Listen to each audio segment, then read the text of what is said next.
الله.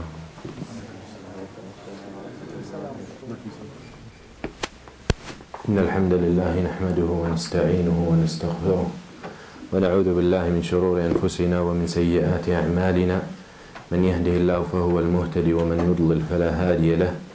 أشهد أن لا إله إلا الله وحده لا شريك له. أشهد أن محمدا عبده ورسوله. يا أيها الذين آمنوا اتقوا الله حق تقاته ولا تموتن إلا وأنتم مسلمون. يا أيها الناس اتقوا ربكم الذي خلقكم من نفس واحدة وخلق منها زوجها وبث منهما رجالا كثيرا ونساء واتقوا الله الذي تساءلون به والأرحام إن الله كان عليكم رقيبا. أما بعد فإن أصدق الحديث كتاب الله وخير الهدي هدي محمد صلى الله عليه وسلم وشر الأمور محدثاتها وكل محدثة بدعة وكل بدعة ضلالة وكل ضلالة في النار.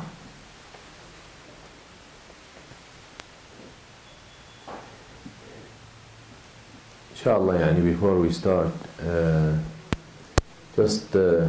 brother was showing me a nightclub in Spain, and it's built like a masjid, and I'm not sure if it's built or it's an old masjid they turned into a nightclub, and they call it Mecca.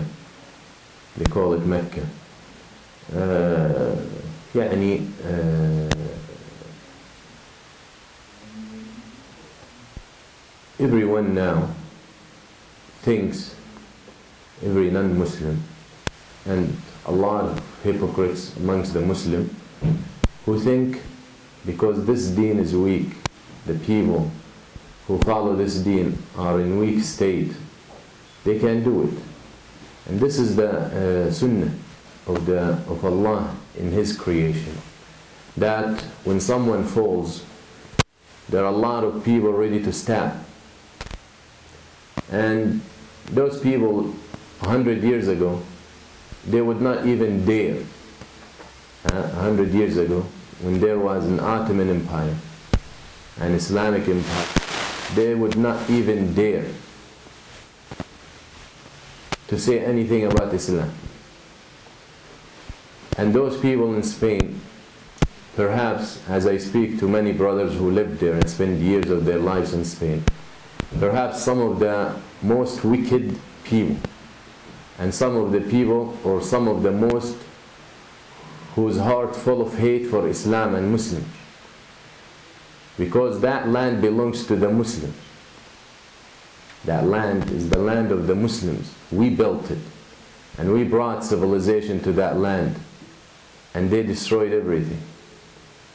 So that's why they know one day we'll come back, and we will claim what we have lost because of our division. And if you look at the history of the Muslims in Spain and Portugal, the Muslims controlled all that land. The Muslims were 70 miles away from Paris. That's how much the Islamic empire spread in Europe. The beaches of the Riviera in France were ruled by Sharia at one point in history. So these people now, they look at us and they see us weak, and unfortunately they dare to disrespect this religion. And I mean, as Ibn Umar radiallahu anhu has stood in front of the Kaaba and he said, you are very sacred to Allah, but حرمة دم المسلم أكبر عند الله. The sanctity of the blood of the Muslim is much bigger than your sanctity. So what else? Over a million people killed in Iraq in the first blockade, the first sanction. Mainly kids, little children who did not have medicine. Sanctioned by the civilized world, as they claim it, and the modern world. They see kids being killed from all kind of diseases because they have a sanction, and they're not allowing medicine to go in. And then the second war comes and add another million. There were times where 30,000 Iraqi Muslim being killed every month. That's 1,000 every day. And no one cared. We're going to care now about a building? The Prophet ﷺ was mocked, and they, as they claimed, drew cartoons resembling him as they claim, and they lied. Yet we are angry for a certain time and we do nothing about it after that. Ya akhi, know very well that Allah subhanahu wa ta'ala will give victory to His deen. And Allah subhanahu wa ta'ala كتب لأغلبن أنا ورسلي. And Allah subhanahu wa ta'ala يدافع عن الذين آمنوا إن الله يدافع عن الذين آمنوا. And Allah subhanahu wa ta'ala وَلَيَنْصُرَنَّ اللَّهُ مَنْ يَنْصُرُهُ. So Allah subhanahu wa ta'ala promises in His book that He will give victory to this religion. You should not be concerned of the victory, but what you need to be concerned about, fulfilling what Allah subhanahu wa ta'ala had put you here for. What Allah had put you here for. As Ibn Kathir rahimahullah mentions in his book Al-Bidayah wal-Nihayah, he said when one of the hypocrites leaders of the Muslims was sitting with some of the leaders of the Romans, and they were mocking the Prophet sallallahu alaihi wasallam. This hypocrite was mocking the Messenger sallallahu alaihi wasallam, and there was a dog who attacked him. A dog who was there attacked him. So when they saved him from there, they said he's a sick dog. Then he went back to mock the Messenger sallallahu alaihi wasallam again until the dog jumped on him again and would not let him go until he killed him. That's a dog, a dog fighting for Muhammad sallallahu alaihi wasallam. There are people who will fight for Muhammad sallallahu alaihi wasallam, and this deen will be victorious again. But you as an individual, you and me, we need to try our best to return to the deen of Allah. إِنَّ الْعِزَّةَ لِلَّهِ وَلِرَسُولِهِ وَلِلْمُؤْمِنِينَ. The honor is at the end is for Allah and the Messenger and the believers. But the believers who need to show Allah subhanahu wa ta'ala their faith, and who need to show Allah subhanahu wa ta'ala how serious they are about this deen. But just sitting and watching and crying and weeping and crying out our misfortune and what's happening to us will not change anything. Will not change anything. I promise you, will not change anything. Riots and demonstrations and all this will not change anything.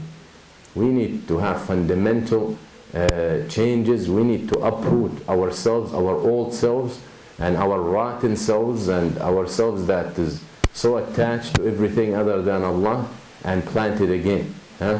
Plant it again. كشجرة طيبة أصلها ثابت وفرعها في السماء. That's how we need to act, and that's how we need to change. They're gonna dance, they're gonna laugh, and they're gonna be happy in a masjid-like club. Let them do it. Let them do it. Because Allah subhanahu, now the challenges are even worse, and it's gonna get worse. And I promise you that it's gonna be worse. The way these people deal with the Muslims is gonna be worse and worse. Because you know very well, they failed in military war, and in fighting war, and in power. They failed with the Muslims. So now it's going to start different scene and different way of oppression. Because their goal, as long as the Muslims can stand up on their feet, they pose a threat. That is their idea. And don't be fooled when they tell you it's the oil, and it's that, and it's this. Don't be fooled by that. And we all know, and we read every day about alternative energy. These people can run cars on water. There's technology that runs cars on water. So don't be fooled by the petroleum and by the oil, all that. It's a war against Islam. And Allah subhanahu wa ta'ala made it fundamental in the Quran. وَلَن تَرْضَى عَنْكَ الْيَهُودُ وَلَا النَّصَارَى حَتَّى تَتَّبِعَ مِلَّتَهُمْ. That's the bottom line. A Hindu, a Buddhist, a Taoist, an atheist don't cause any threat. They don't cause any threat. It's the Muslim. It's the Muslim that they've been fighting for the last 100 years. And of course from the beginning and the time of inception. And they fought all the prophets before. That is the war on Allah and on the deen of Allah. And if you look in the world, who's standing for Allah? Who is in the world standing for Allah? Unless it's someone who belongs to this deen, it won't be anyone. There is no one standing for Allah. The only individuals that you will find standing for the deen of Allah are Muslims. That's it. Not all Muslims too. There are a lot of Muslims standing for their own cause. But if you're going to find someone who's truly standing for Allah, it's a Muslim. It wasn't Hitler, it wasn't Gandhi, and it wasn't the Dalai Lama. These people don't stand up for Allah. You, the Muslim, is the only one who says La ilaha illallah, is the only one standing for Allah. That's it. And the war will be against you. And the war will be waged against you. And that is what's happening all over the world. It happened for a while in India. It's been happening in Afghanistan and Iraq. It happens in East Asia, in China recently, and continues and still going on. But the media has no interest. It happened in Europe, in Bosnia and Kosovo, by the Serbs, the Christians. It's happening in America. It happens to every individual Muslim who walks into this country, no matter about the citizenship, no matter his status, no matter how long he's been in this country. They don't discriminate. You're Muslim, even if you're not Muslim and your name is like Muslim, that's it. You will be taken, you will be interviewed, you will be searched, you will be this, you will be that. And then you tell me it's random. It's happening everywhere. And now we're going to be concerned that they're building a masjid like Club in Spain. Our God being mocked, our messenger being mocked, our book being mocked. There is even in Miami, before I left, I remember, and I'm not sure if it's true or not, a club looking like the Kaaba, right? A box they built looking like the Kaaba. New York? New York. Miami too. It's a war complete in consideration for Islam. You know? That's what we're facing. The change has to come from within. And I don't have much hope that these people will change and they will change their feelings for Muslims. Why? You usually change your feelings for someone who can have power over you. And those people believe the Muslims will never have power over them. But we will. But they can't see it. So why should I submit to the strong, to the weak? In any language, in any mentality, why should I try to be good in good relationship with the weak? What benefit can I get from him? The human mentality is this. If there is no benefit in return from you, there is no point of me spending and wasting my time with you. That's how they think. So they see the Muslims being weak, so they say there is no mutual interest. What, I gonna befriend them? I gonna give them my technology? I gonna give them my this? What do they have to give me? We have nothing. At this point we have nothing. Even the deen, we lost. إِلَّا مَنْ رَحِمَ رَبُّكَ. Even the deen, most of the Muslims lost. Most of the Muslims don't even care about their deen anymore. They're defeated. Defeated physically, psychologically, mentally, economically, socially, in every aspect, scientifically defeated. So even the deen he has betrayed. So why in the world the non-Muslim will have any interest of befriending you?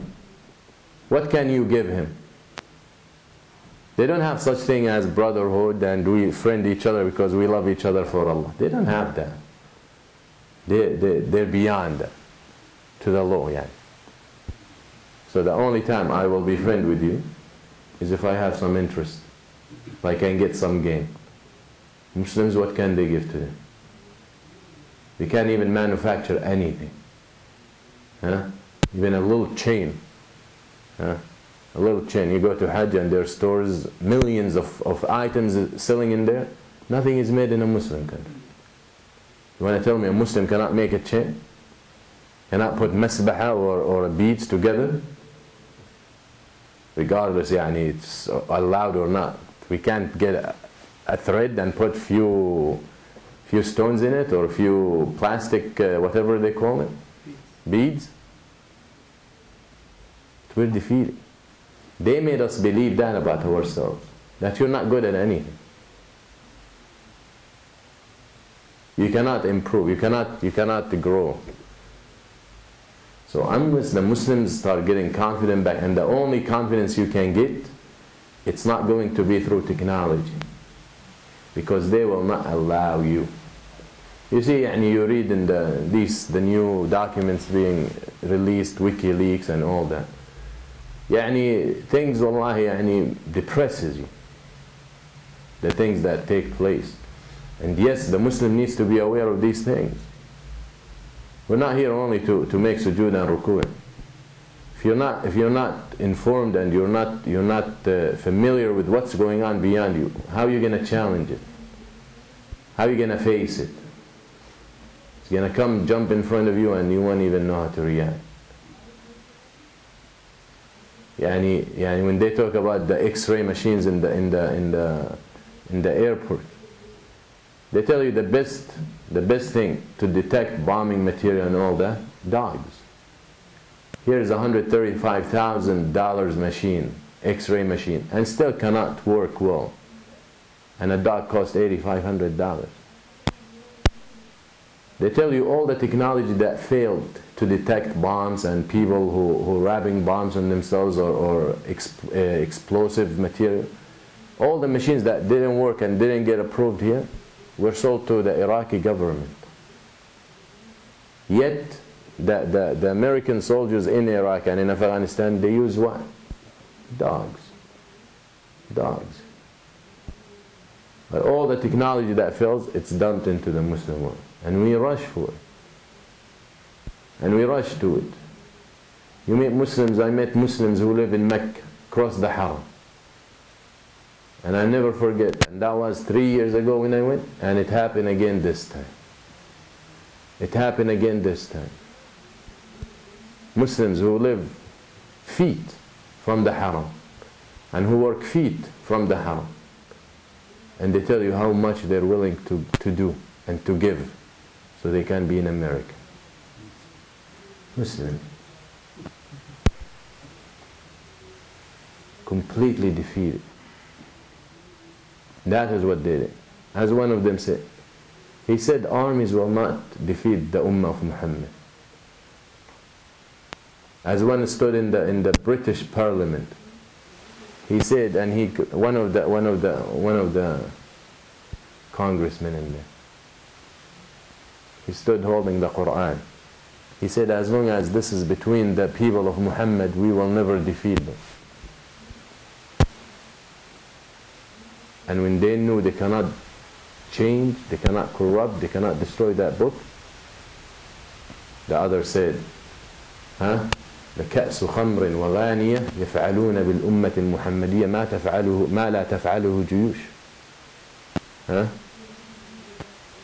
And excuse my language, a prostitute and a glass of wine will destroy the Ummah of Muhammad a way that armies cannot. Armies can't. And they're right. You find the Muslim 30 years old, 29 years old, 31 years old, 35 years old. What his dream should be. Did he ever think about his Ummah? Did he ever think about, have you ever thought about the affairs of the Ummah? We're running and running and running, After our living, we don't even think about the affairs of this Ummah. And then we say we care. وَالَّذِينَ جَاءُوا مِن بَعْدِهِمْ يَقُولُونَ رَبَّنَا اغْفِرْ لَنَا وَلِإِخْوَانِنَا الَّذِينَ سَبَقُونَ بِالْإِيمَانِ. Allah talks about the Muhajirin. Then He talks about the Ansar. And then talks about those who came after. That's you and me. يقولون ربنا اغفر لنا ولإخواننا الذين سبقونا بالإيمان ولا تجعل في قلوبنا غلا للذين آمنوا. They say, oh Allah, forgive us and our brothers who came before us, who were believers before us. We do that? Have you ever made dua for Abu Bakr and Umar? Do we remember Yusuf bin Tashfin? Do you remember Harun al-Rashid when Naqfur was an emperor of Rome, and before him the emperor or empress or whatever they call it, a woman, Augusta, and she used to pay the jizya to Harun al-Rashid. She used to send the jizya to Harun al-Rashid,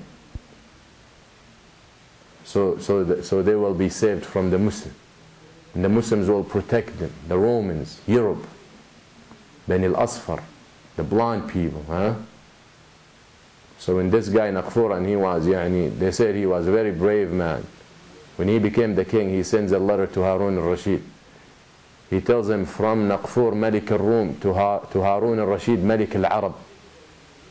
Huh? From him to Harun al-Rashid. Huh?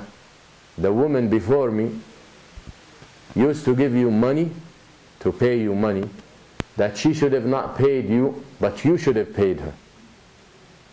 But because women are weak, huh, and oblivious, I tell you to return everything she gave you.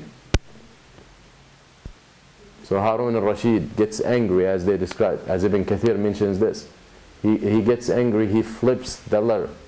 Yeah, and no respect. He flips the letter. On the back of it he writes, Bismillah ar-Rahman ar-Rahim, min Harun al-Rashid, huh? Amir al-Mu'minin ila Naqfur Kalb al-Rum. He writes, Bismillah ar-Rahman ar-Rahim, from Harun al-Rashid, Amir al-Mu'minin, to Naqfur, the dog of Rome. I will come to you with armies that you've never seen, the beginning of them at you and the end of them at me. And he goes until Naqfur, submitted again, and paid the jizya. Those are the Muslims.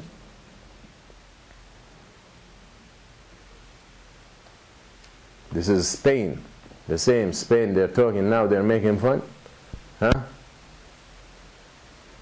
They're making fun of the Muslims when the Muslims were divided in Al-Andalus, and the Romans, the Europeans, the Christians, huh? Crusaders, they came and they surrounded one. So he surrounds it for the king. He surrounds it for I think a month or 2 months. That's it. Until there is no way, where are they going to survive? And they stood strong. And then at the end he writes a letter to the Muslim leader in there, the forces. He tells him, the worst thing I have is your flies, the bugs around your kingdom. So if you would send me a fan, a fan, so I can use it to get these bugs away from me. He's telling him, in other words, don't think you're strong and I'm afraid of you. The only thing that worries me is the bugs. But other than that, you and your people and your soldiers don't worry me. And I'm going to stay here until you submit. That's the letter. That's what he flips it, and he writes him one line. One line. He tells him, Wallahi la in tarja أو لأروحنك بمروحة من المرابطين. المرابطين in Maghrib, in Africa, Yusuf bin Tashfin, he tells him, you either turn around and go home, or I will send you a fan from the fans of al-Murabitin. When he read it, he ordered his army and they left. Those are the Muslims. That's what they did in Spain. They built Spain. They brought civilization to Spain and to Portugal. Andalus is Spain and Portugal together.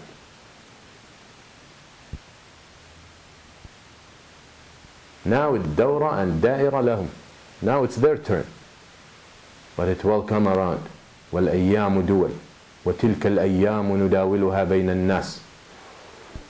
Nothing. بقاء الحال من المحال. بقاء الحال من المحال. For things to stay the same is something impossible. The Sunan of Allah, things do not stay the same forever. Things change. So those people now, they have the karra and they have the upper hand. They think, and they can do whatever they want. You want to party, you want to drink, you want to dance. Why in the world, why? Just think about it as a Muslim. Why you do it with these names and with this architecture? Why you have to hurt the feelings of millions of people so you can dance and drink? And most probably 99% of the people who dance and drink there don't even know what Mecca means, and they don't know what the building looks like, resembles. But why? Why you intend to hurt the feelings of more than a billion people? Unless you are expressing the hate and the grudge and the despise you have in your heart. And then you find Muslims to tell you, we are a loving religion. Yeah, we love those who love us. And we sympathize with those who sympathize with us. But those who try to step on us, we will crush them. That's the bottom. That's the law of Allah in this land. That is the law of any human being. Animals who still have their nature, anyone try to attack them, they attack them. We will do it. We don't want to have the Muslims angry. You don't want to have the Muslims angry. Because they will rise. And this huge giant will wake up. They promise. So those people better be friends with us. And better be friends with this giant. They want to be safe. Because they know what we're capable of doing. Through justice. Through justice.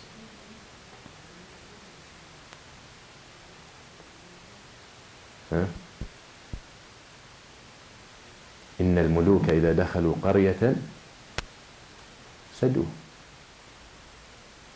وجعلوا عزة أهلها ذلة. That's the most people. The kings and the people, the armies, when they invade, they will destroy. Muslims don't do that. Muslims build. You tell me in the history, an invading army adopts the religion of the people he invaded.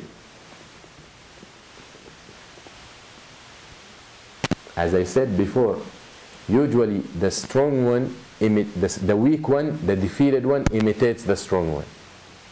That's why you find Muslims today running after fashion, running after imitating the Europe and the Americans, running after in their clothes, in their drink, Pizza Hut, McDonald's, Starbucks, Burger King, across from the Haram, across from the Kaaba.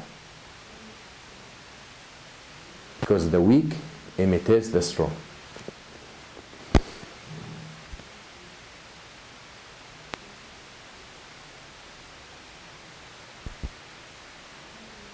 So you tell me where, when an invading army who defeated and who was victorious and who destroyed and who oppressed and who made people submissive to him, yet they adopt the religion of those people. Never happened in history. The only time it happened when the Mughal, Tatar, invaded the land of Islam. They became Muslim. The deen of Allah.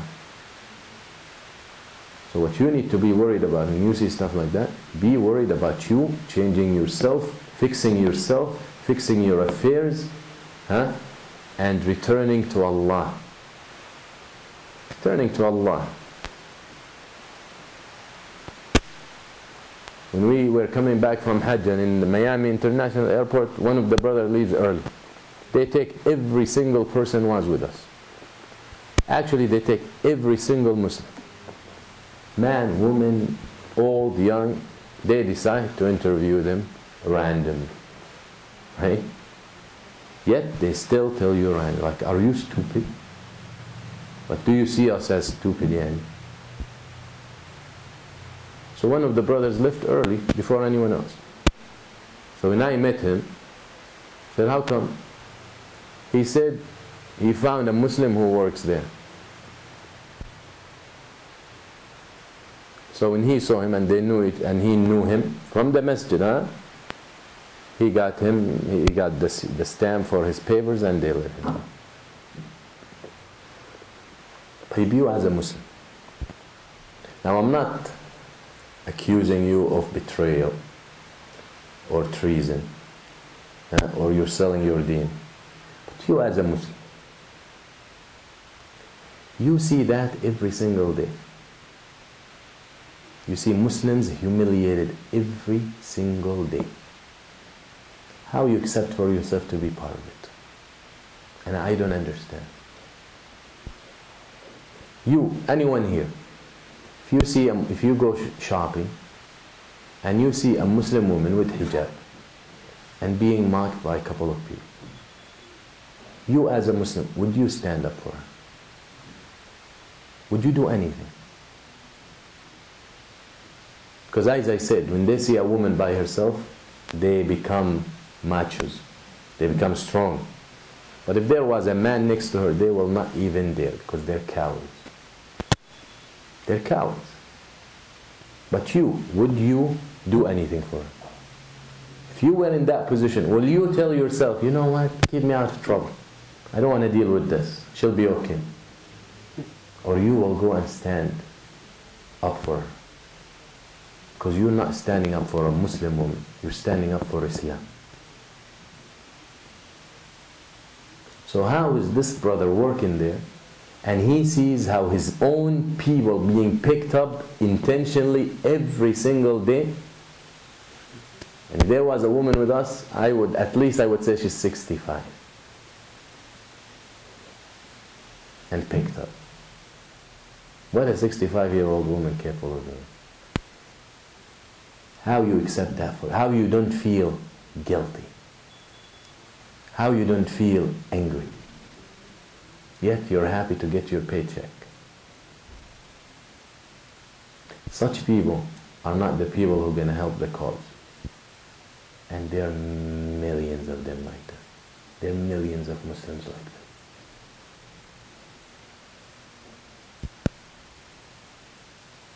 So Allah subhanahu wa ta'ala make the solution clear. You want us? You want my deen? You want my victory? You change yourself. Bottom line. You cannot continue the way you are and wait for the change to come.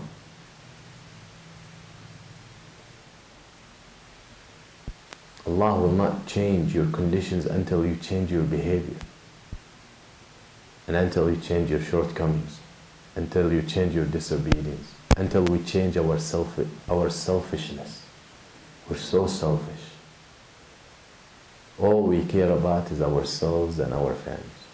That's it. We don't care about the ummah. When was last time you cried for the conditions of the ummah?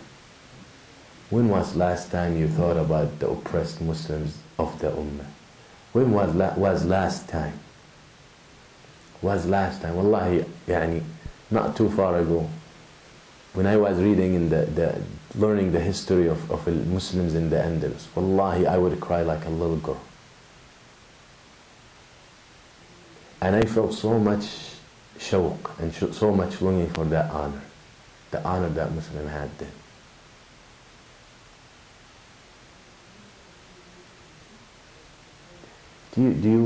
Did you ever feel or think what it would mean to live in a world where the final word is the word of the Muslim? Didn't you miss that? Have you thought about that? Have you thought about, the King of England, when they built the biggest library in Europe, the Muslims in Andalus.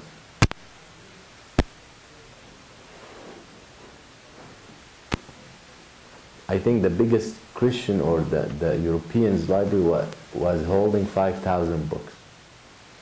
A Muslim library was holding more than 500,000 books. That's it. The King of England sends to the King of the Muslims in Spain.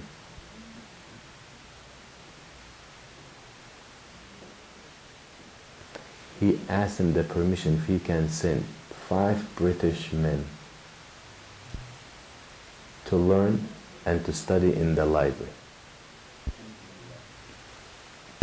And this is available, this document, this letter. You know what the end what it said? The seal. Your servant, the King of England. What would you feel if that's how Muslims are feeling? Wouldn't you hate life?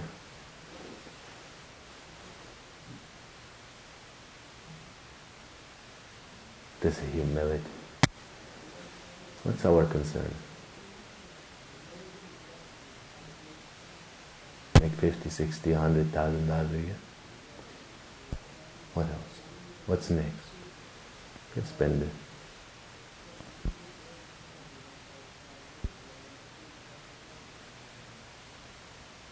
Tell me your dreams, I tell you who you are. Tell me your concerns, I tell you who you are. You know what a concern? In Arabic? Ham. You know what ham means? Ham means stress and depression.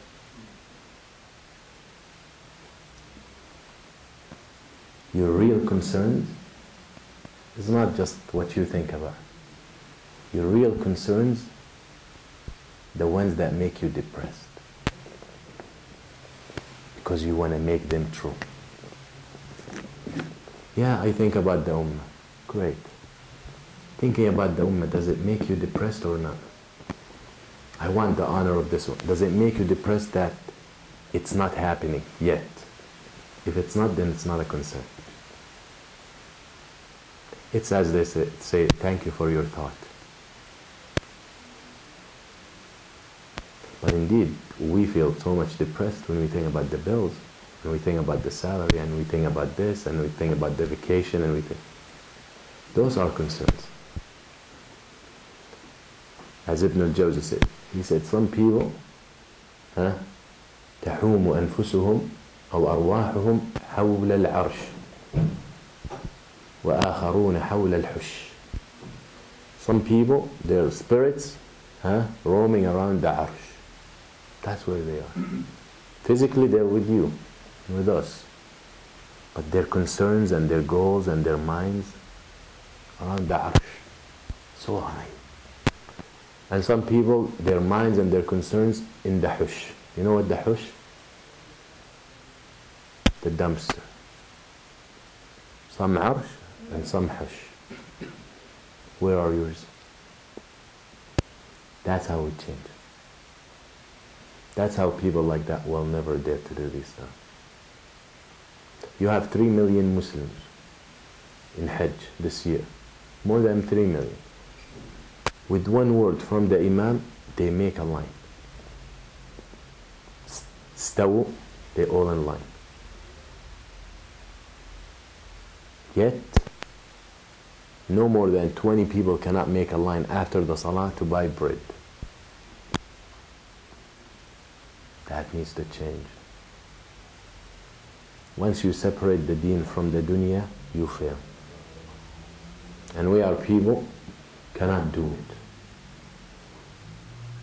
The Muslims are type of people cannot do this way. Other nations, they can strive by doing that. Look, Europe, for example. Europe was in the dark ages as long as they had the religion along with their dunya. When the church was in charge, they were so down. Dark age.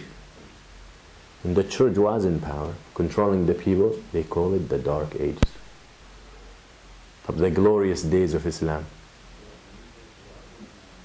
When the deen was in charge or when the deen wasn't. No one can deny that. It's a fact. So we are people, the Muslims are type of people that if they get rid of the deen, they will be like we are.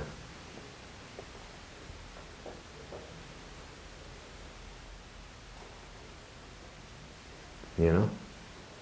So it's very important that if we want better life, if we want to improve, if we want to change, we need to change ourselves. Okay. You want me to make a comment? I made a comment. You guys still want a lecture? You want fiqh? Yes. No, it's still late. Okay? So,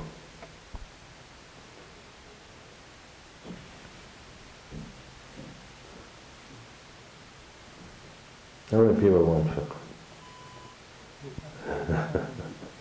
خلاص والله, who wants to stay can stay.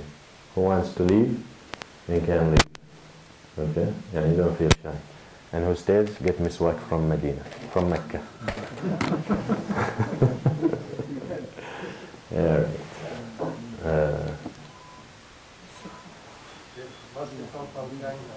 Yeah, most probably.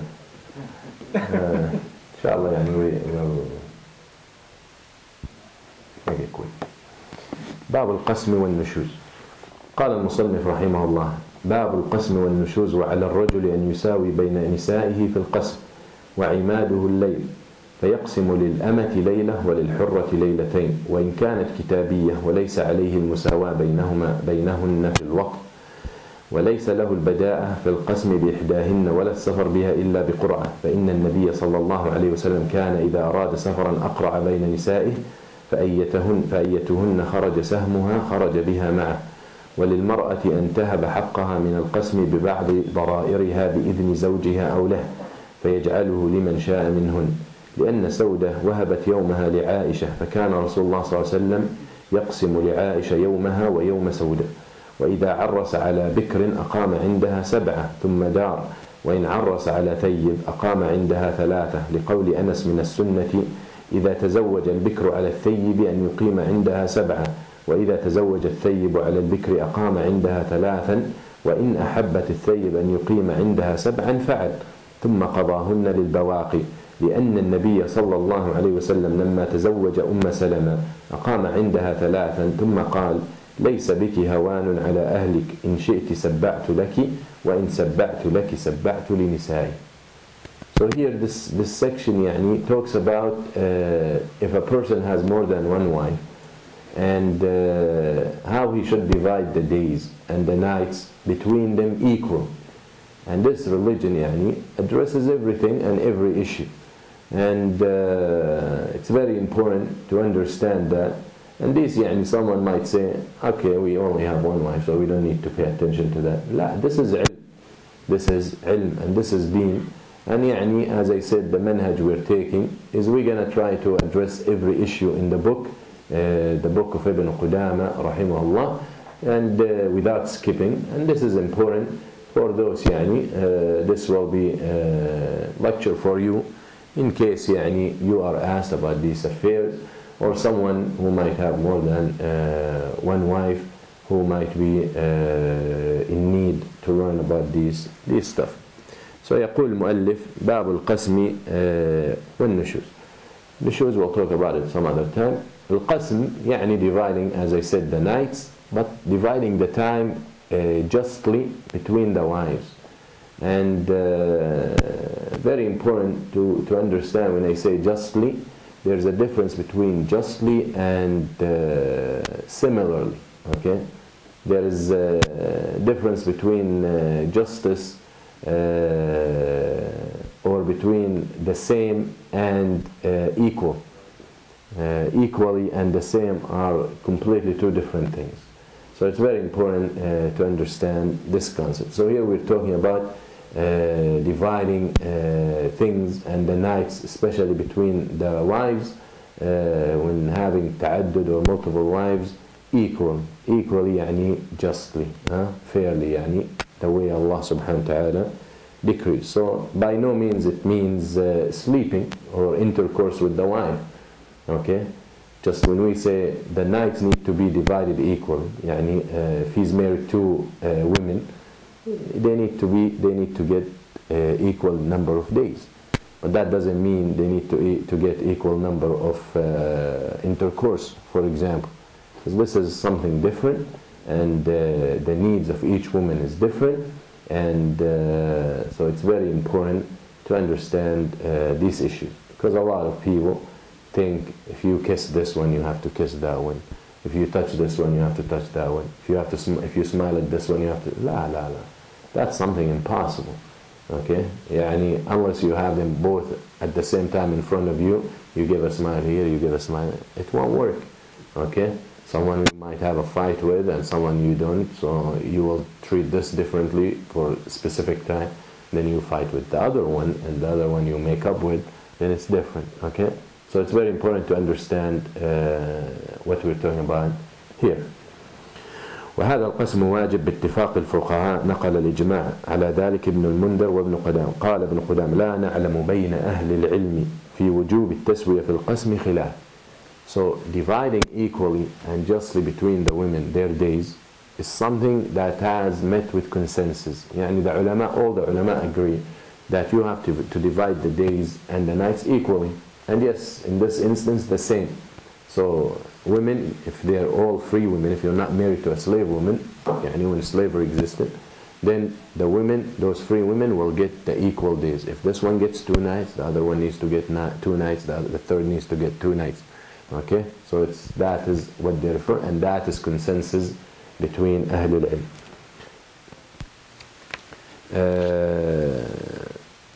يقول النبي صلى الله عليه وسلم من كان له زوجتان فمال إلى إحداهما جاء يوم القيامة وشقه مائل. The Prophet صلى الله عليه وسلم said, whoever has 2 wives and he's more favoring one over another, يعني clearly favoring one over another, not in things that he has no control over, because the love is not something you have control over. The shahwa and the desire, it's not something you have control over. Okay? Things that you have control over most of the time, in these things, the Prophet said, who has 2 wives and he favors one over another, then he will come on the day of judgment with one of his sides more inclined toward one side. And he will come crooked. Okay? He will come on the day of judgment crooked. So it's very important. يعني وعاشروهن بالمعروف, and live with them in ihsan and ma'roof and in a good way, in a good fashion. That entails being just if you have more than one wife. Okay? Part of the ma'roof is to be just and fair between the wives if you have more than one wife. But someone say, maybe I can't. I love that one too much, so not everything I buy her I will even think about the other one, and this is a new one and she's young and this and that. Then we tell him what you tell this person, that's fine because you can. Okay, we tell him فَإِنْ خِفْتُمْ فَوَاحِدًا.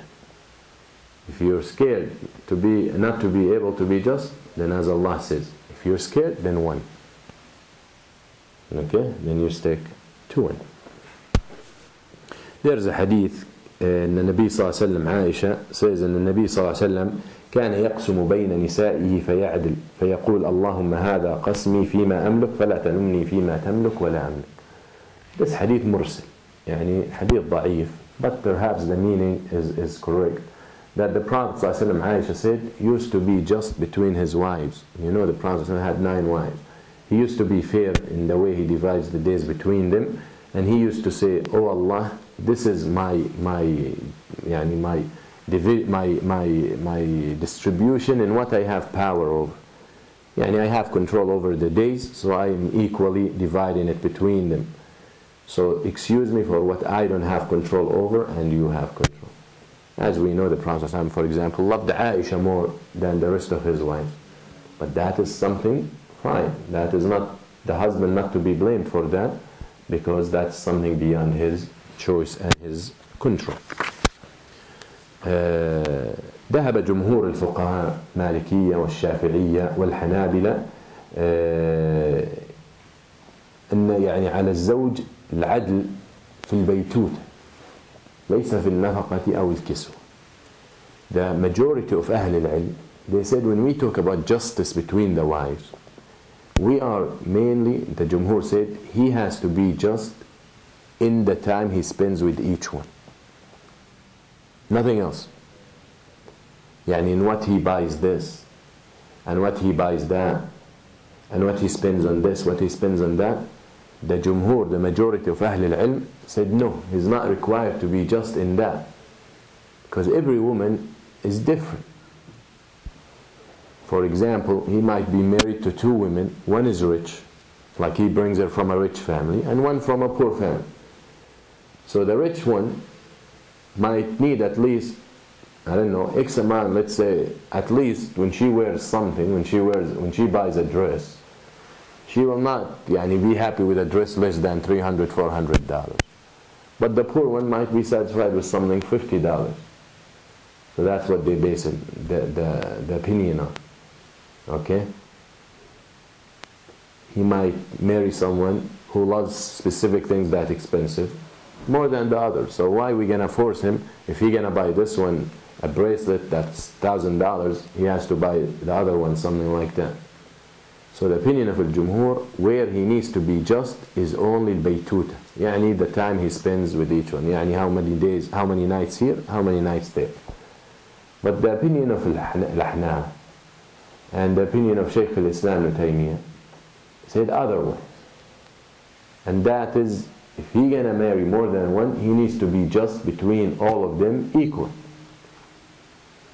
And they said, and mainly the reason for that is if one of the wives knows that her husband bought her $50 dress, and the other, and she finds out that he bought the other wife $300 dress, then that will create some kind of jealousy and some kind of animosity and some kind of despise and some kind of hatred.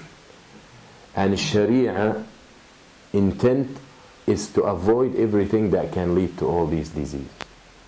Okay? Anything that can lead to spite, Sharia comes and eliminates it completely and say it's forbidden to them. And that is a strong opinion.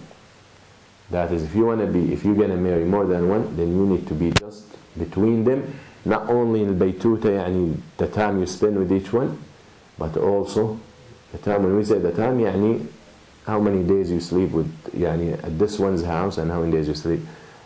Sometimes you might have kids from one of them, you don't have the other, so you need to go and check the affairs of the kids. Okay, so you might be spending more time in that. But when we talk about Baytuta, we're talking about sleeping in that house. Okay, mainly. So if you sleep in this house 2 nights, you need to sleep in that house 2 nights.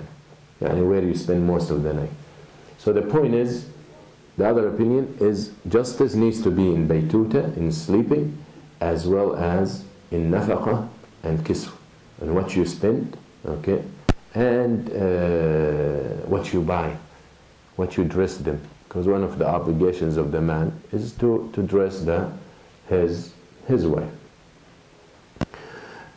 قال الجمهور إن العدل في النفقة والكسوة مما يشق ويتحرج والقاعدة الفقهية تقول مشقة تجلب التيسير.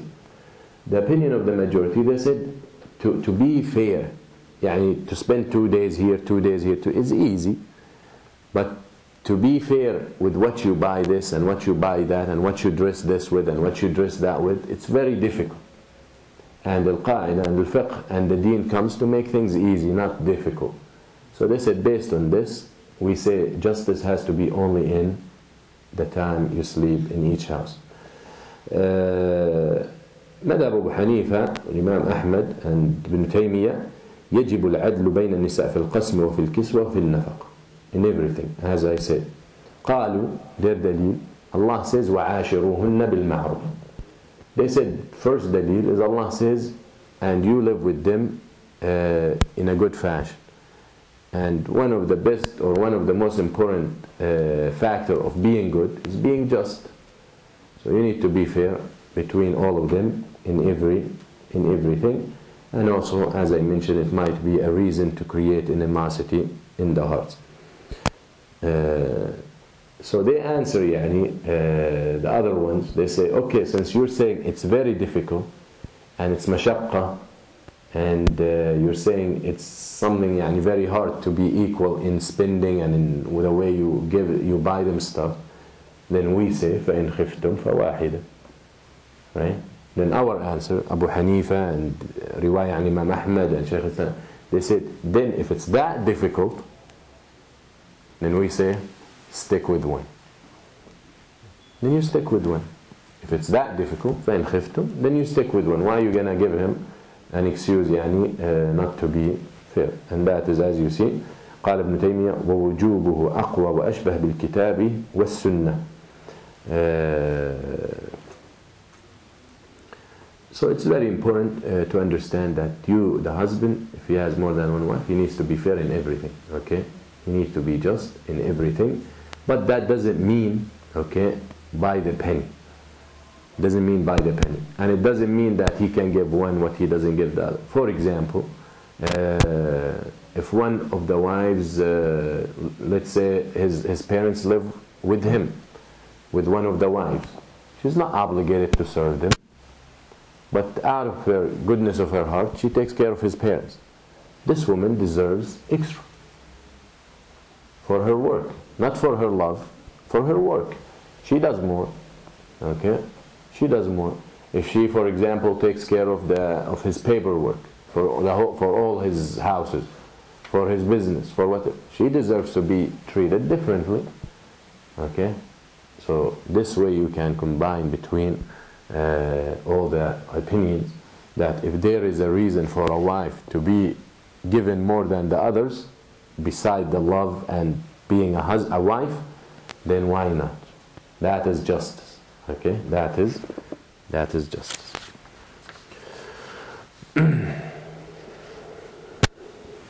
Also, if he gives a wife something that he didn't give the other, he doesn't need to tell the other women, and she doesn't need to tell them that her husband gave her that, but most probably she will. Right? Most probably she will. But she doesn't have to, and he doesn't have to. So that's also another way, not to fall and create this hate. كان رسول الله صلى الله عليه وسلم يحب الحلوى والعسل، وكان إذا صلى العصر دار على نسائه فيدنو منهن، وإنه دخل على حفصة فاحتبس عندها أكثر مما كان يحتبس. The Prophet صلى الله عليه وسلم after Asr, he will go around, check on his wife. And he used to love honey, sweet. So Hafsa happened that she was gifted some asl. So when he went after Asr, and he will spend some time at each house, check on them, he spent more time with Hafsa, because she offered him the honey. So automatically he will sit to eat, so he will spend more time. فقالت فسألت عن ذلك, who's saying that? عائشة. فأخبرت أن امرأة من قومها أهدت لها عكة من عسل، فسقط رسول الله صلى الله عليه وسلم، فاحتبس رسول الله صلى الله عليه وسلم لأجل السقيا والإطعام. قالت عائشة أما والله لنحتالن له. عائشة asked, investigates why he stayed at Hafsa more, why he's still in there. And Hafsa كانت وضيعة. She found out that Hafsa was given a gift as honey. So, and she offered the Prophet. So she said, طيب, I know how to get her. Okay? And these are women. These are the wives of the Prophet. And it's natural. Okay? Natural between them, al-ghayra and jealousy and all that. And the Prophet, these things would happen in front of him and he wouldn't say anything. He would laugh. غارت أمكم عائشة. Huh? So it's natural. So Aisha said, alright, she'll see. قالت عائشة فذهبت إلى فذهبت إلى سودة فقلت لها إن رسول الله صلى الله عليه وسلم سوف يدخل عليك وسوف يقترب منك، فإذا اقترب منك فقولي له يا رسول الله أكلت مغافير، فسوف يقول لك لا، فقولي له من أين لك هذا الريح. The Prophet ﷺ used to hate to smell that. He used to hate that. So always he was so concerned about the way he smelled, sallallahu alayhi wa sallam. It's very important. So Aisha goes to Sauda. Sauda, another wife of the Prophet ﷺ, to Zuma. She tells her, when the Prophet ﷺ comes to you, tells him, what is this smell I'm smelling from?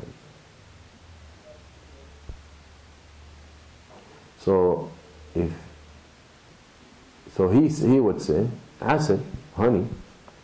She said it smells like maghafir. Maghafir is some kind of smelly food, some kind of samr. يعني not pleasant smell. And Sauda used to be scared of Aisha. Alright?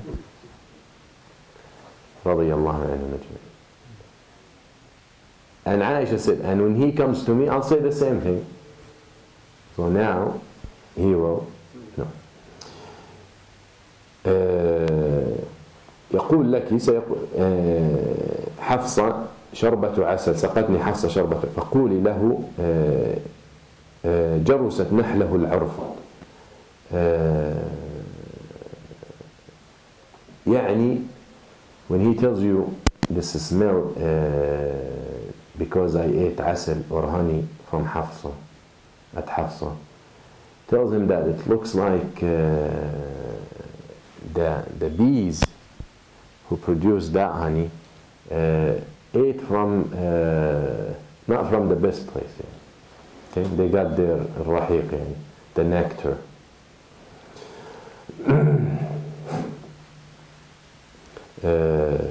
هو يعني رفيق يعني where she ate from gives a smell, not pleasant smell to the honey. قالت سودة والله فقولي له جرست نحله العرفط وسأقول له وقوليه أنت يا صفية. قالت سودة والله إن كنت لأبادره عليه الصلاة والسلام وهو عند الباب فرقا منك يا عائشة. So they all agreed, Hafsa, Aisha and Sauda, to do that. So they did. So the Prophet ﷺ said, Wallahi la akuluhu abada. He said, I'll never eat honey again. فدخل على حفصة من الغد فقالت حفصة يا رسول الله أعطيك من هذا العسل قال لا حاجة لي به ثم حرم ذلك على نفسه. يعني he said he'll never eat honey. He made it haram on himself. فأنزل الله سبحانه وتعالى يا أيها النبي لم تحرم ما أحل الله لك تبتغي مرضات أزواجك. سورة التحريم. Okay? So the point is what you see from this is the husband might spend sometimes more time with someone than the others for haja or a need. You also see from this hadith is what happens between dara'ir yani, between the wives of the same man. Things happen, so it's not like should be a reason to rush and يعني divorce and all these things. قال المؤلف وعماده الليل يعني the measure is the night. So you give 2 nights here. Don't say 2 days. It's 2 nights. Because the day you're supposed to be وجعلنا النهار معاشا. The day is a time to يعني seek sustenance. But during the night is where you need to be equal. Okay? You need to be equal here with here. Don't say I spend 10 hours with you during the day, now let me go spend 10 hours at night there. La, that is not just. So that is the meaning عماده الليل. But sometimes some husbands work at night. Be a soldier, might be a security, might be this. So this guy, this person عماده النهار. Okay? The measure for him is the day if he's working during the night. فيقول المؤلف فيقسم للأمة ليلة وللحرة ليلة. As we said before, if he's married to a free woman, she gets double of what the slave woman would get if he's married to her. Now I'm gonna just rush through it. وإن كانت كتابية, if she's people of the book, then she's free, then she gets equal as if even if she was non-Muslim, Christian or Jew. Okay, she gets equal as a Muslim woman if they're both free. Okay, if they're both free. يقول المؤلف وليس عليه المساواة بينهن في الوطء. And he doesn't have, is not obligated to be equal between them in intercourse, in intimacy, because that's something he might not be able to. It's impossible. Some days he might feel strong. It happened to, he's at this wife's night, okay, or house, and some days maybe he's tired, maybe he's exhausted, okay. So if we say you have to be equal, it's something it's not achievable, okay. يقول الله سبحانه وتعالى ولن تستطيعوا أن تعدلوا بين النساء ولو حرصتم. Allah says in Nisa, which a lot of people, some ignorant, will use this ayah to say, you see, having more than one wife is haram. How? They tell you Allah says you can have more than one wife if you're going to be just. And then Allah tells you a few ayat later in the same surah, and you will not be just amongst the wives even if you try. So they tell you, you see, first of all, the problem with this is you are accusing Allah subhanahu wa ta'ala of putting something, of telling you it's allowed, and at the bottom line it's not permissible. And Allah ya'mur bil munkar. And Allah tells you can marry more than one, and then He tells you if you can be just, and then He tells you you will never be just. That's contradiction. That's when. So you're saying the book of Allah has contradiction, and that is wrong. Okay, very important. This ayah, قال ابن Abbas, okay, regarding you will not be able to be just between the women even if you try. قال ابن عباس في الحب والجماع. You will not be just regarding love and intimacy. Clear? So if it comes to love and intimacy, you're not expected to be just. But لا تميل كل الميل فتذروها كالمعلقة. But that doesn't mean you're gonna love one all the way and you're gonna hate the other. So you leave the other one as being abandoned. She doesn't know if she married or divorced. لا. But you're gonna have your heart more inclined toward one over another. That's love, something you can't control. And al-jima', okay. Maybe someone is wadi'a, someone is younger, someone is better looking, someone takes care of herself better. Of course, you might be more inclined to have intimacy than an older one who's busy, one who has kids, one who's tired all the time, sleeping on it. So that is something beyond the control. Okay? قال ابن القيم إن ترك الجماع لعدم الداعي إليه وعدم الانتشار فلا حرج أما إن كان ثمة داع إلى ذلك ورغب أن يكون ذلك لبعض ضرائرها فهو آثم فيه. Some husbands know how women talk, so he might go and sleep with one and abandon the others. So when he can, he just wants to get them angry. This is هذا إثم, and this is ضرر, and this is harm. He's causing the other wives, and he should not be doing that. يقول المؤلف وليس له البداءة في القسم بإحداهن. طيب, if he's married to 3 women, which one he starts with? We say Aisha and Hafsa and Zainab. Who do you married to 3 women? Who do you start with? If you say I'm going to start with Aisha, then that might be injustice. Why are you starting with her, not with me?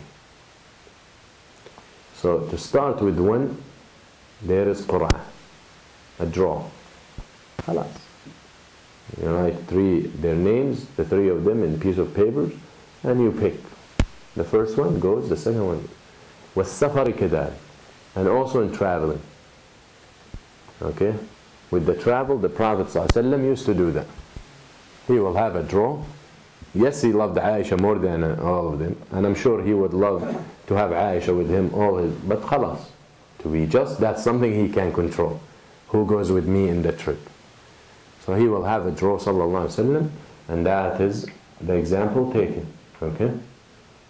Now, what happens if I'm married too, and we have a draw, and I'm traveling tomorrow, and we have a draw, it's the first wife. That does not mean that next trip automatically the second one. We have another draw. Alright? So sometimes it will be against you, sometimes it will be for you. Alright? And as we will see, and also المرأة أحيانا تمتنع من السفر. يعني he has two wives and the Qur'an, one of them, she says, you know, I don't feel like I want to leave. I want to stay here. You can go. So you take the other one. But that does not give her, when you go back, she doesn't have the right to say, okay, now since your trip was 10 days, now you need to spend 10 days with me. La. Safar is completely different. When they go back, they start, each one has two, or three, or one. Alright? Okay. So Safar doesn't take, she doesn't, if someone stays behind, she's not compensated after the travel with the days. يقول المؤلف فإن النبي صلى الله عليه وسلم إذا أراد سفرا أقرع بين النساء فيتهن خرج سهمه خرج بها معه, and that is what we just mentioned. Also it's haram for a husband to enter someone's of his wife's home in someone else's night. So he's married to Aisha and Hafsa. It's haram for him. It's night. Tonight is Aisha's night. It's haram for him to go to Hafsa during that night. Okay? Of course, if there's necessity, if there's emergency, that's a completely different story. If one of his kids is sick, he needs to take him to hospital, that's different.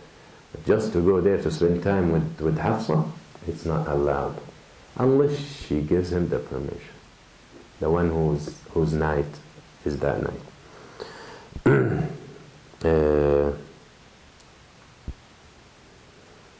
Also the Prophet ﷺ كان يدخل على نسائه ويجتمعن في البيت الذي هو عنده. What they used to do, the wives of the Prophet, tonight is Aisha's night, he'll be in Aisha's night, and the rest of his wives, they'll come to him there, and they'll sit there and hang on. تقول عائشة فاجتمعنا عندي وكان عليه الصلاة والسلام إذا أراد أن يخرج فإنما أنه يمد يده إلى التي هو عندها فيرفعها. So when they're sitting, and the Prophet ﷺ now he wants to go and start heading, let's say they're sitting somewhere else together, and he wants to start heading toward the house or the ghurfa, the one he's spending the night with. He will stand up and he will put his hand to the one who's leaving with him. He'll grab his hand, get her up, and leave with her. وتقول فيعلمن نساء بذلك فيخرج. So even if he's in the house of the one he lifts her hand, that's indication that that's it. Now for you guys to go home. Okay? Now you need to leave me alone. وكان آخر العصر, وبطبيعة الحال آخر العصر, during the end of العصر, that means during the dark. فكان رسول الله صلى الله عليه وسلم مع نسائه فمد يده إلى حفصة. So one day he gets up, he extends his hand to pick Hafsa, because he thought it's Hafsa's night. That's Aisha telling you. وكانت الليلة ليلتي. But it was my night, Aisha says. فلما مد يده إلى حفصة مدت حفصة يدها فلما أراد أن يقيمها قالت عائشة إنها زينب.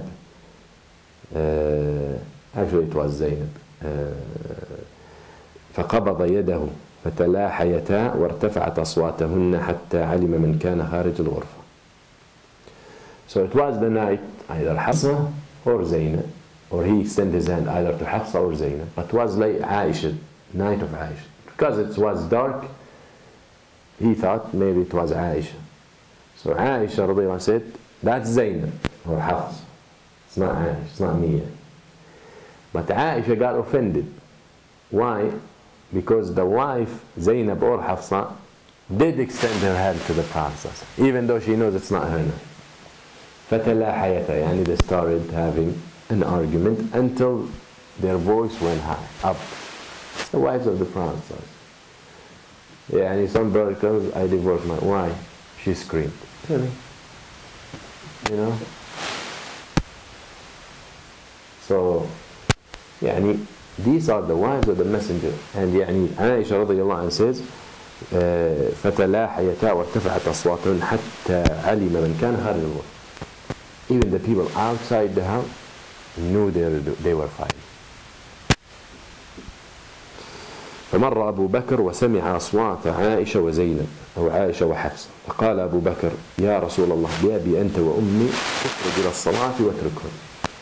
So Abu Bakr passes by, he hears them screaming, Aisha, his daughter, and Hafsa or Zaynab. So he tells Abu Bakr tells the Prophet ﷺ, يعني, leave them alone and come to your salah. Okay? فقالت عائشة فقلت الآن يصلي أبو بكر فيأتيني فيعاتبني فصلى أبو بكر ودخل علي وجعل يطعن بإصبعه على خاصرة وقال كيف تصنعين هذا. So Aisha said now she's not worried about the Prophet sallallahu alaihi wasallam. She knows how much he loves him. And the Prophet sallallahu alaihi wasallam, Messenger of Allah, these are his wives and he knows what happens and يعني, he knows how the hearts are. So she's worried about Abu Bakr. She said, now he's going to pray, finish praying, come back and يعني, you know, teach me a lesson. Rebuke me. Yani. So when he finished, he came and he started poking her in her waist and telling her, how you dare to do that.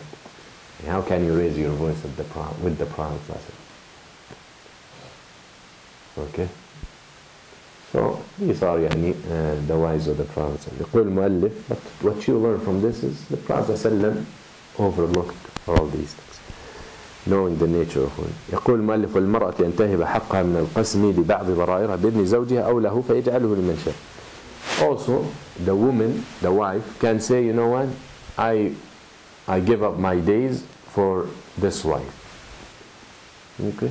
She might be old, she might be sick, so she might be afraid that every time he comes she's sick, he has to nurse her, he has to take care of her, he has this, he has that. So she might be afraid he might divorce her. So she can give her day, volunteer her day for another one. She can do that. But there are two conditions have to be met. Okay? There are two conditions if we want this to take place. She has to do it voluntarily. And she has to be okay with it. We cannot force her. Okay? She has to be okay with it. Second, he has to be okay with it. Okay? Yani if one of his wives hates him, or she doesn't like him much, so she tells him, I volunteer my night for them.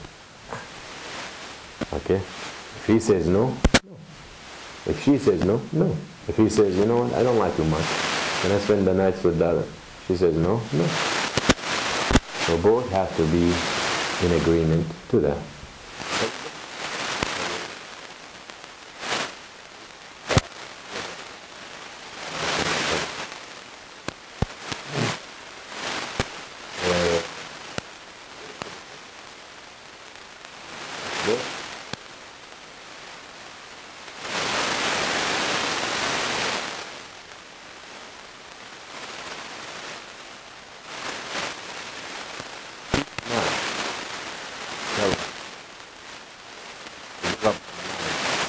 With this facility.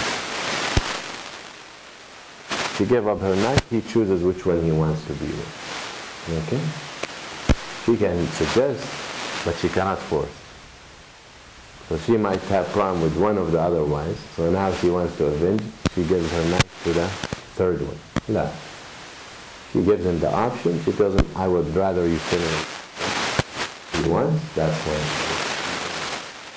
He gives him the day and he chooses where he needs to or where he wants to put it. يقول القرطبي وليس له حق مكان الذي أسقطته في ليلتها ولا يجمع الليلتين. يعني if he's married to three and he spent a day, the ulama said he can spend a day. So if he spends a day, let's say with Aisha and a day with Hafsa, he's Zayd.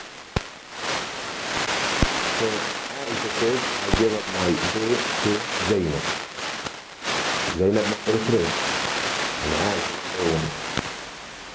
He cannot go and say, alright, so the first day now will be with who? With Zaynab. So she gave up. He cannot say, okay, it's in Zaynab third day, and now I have the first day for Zaynab. Let's do Zaynab, Hafs. He cannot do it. If the agreement is Aisha, Hafsa, Zaynab, and then Aisha gives up her day for Zaynab, then it's going to be Zaynab, Hafsa, Zaynab. He cannot bring the 2 days, so he can spend 2 days consecutive, if that was the agreement. That's the meaning of قرطبي وليس له الحق مكان الذي أسقطته في ليلتها ولا يجمع الليل. Unless Hafsa says I'm okay with that. Sure. يقول المؤلف وإذا عرس على بكر أقام عندها 7 ثم دار. If he marries a virgin, like never married before, then sunnah to spend 7 days with her. 7 consecutive days with her. And the hikmah is she's never been with a man, she needs more time to get used to the new environment, this and that. So the sunnah is to give her 7 days. And then he proceed with the rest of his wives. يقول المؤلف وإن عرس على ثيب أقام عندها 3.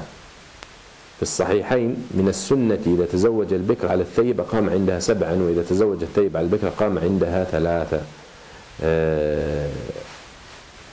قال أنس ولو شئت أن أقول، قال أبو قلابة ولو شئت أن أقول رفعه للنبي صلى الله عليه وسلم نقول. يعني أنس said the sunnah is if he marries a virgin, then he's, or of course if it's only that's his first wife, then there is no point to say 7 days. But if he marries a new wife, that means he has a wife and now he's marrying a second one, then he spends 7 days with her, then they start the qismah. Okay? And if it's married before, then he spends 3 days. But he says وإن أحبت الثيب أن يقيم عندها 7 فعل.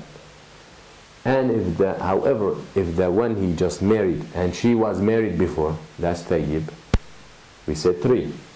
But if she likes him to stay 7, then he should do. Okay? If she says, I would love if you stay 7 days, then he can do that. Okay? He should do that. قال المؤلف فعل ثم قضاهن للبواقي. طيب. He would, if she asks him for 7, he should. Then he has to make up for the rest. طيب. Is making up the extra day over the 3, because the 3 is her right, or making up the whole 7.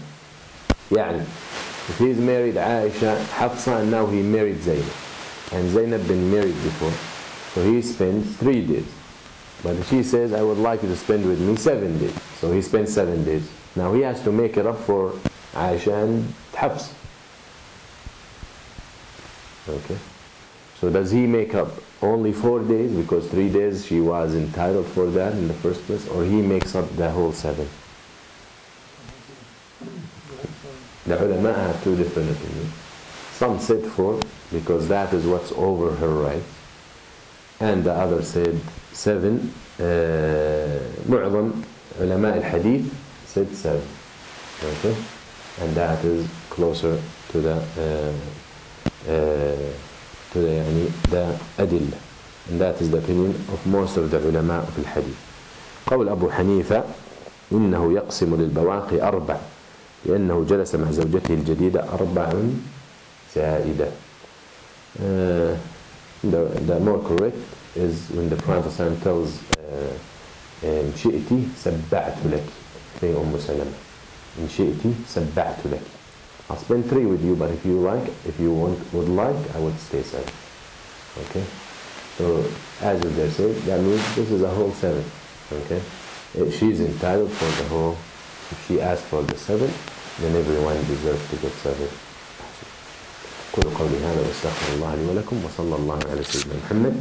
جزاكم الله خير. السلام عليكم ورحمة الله.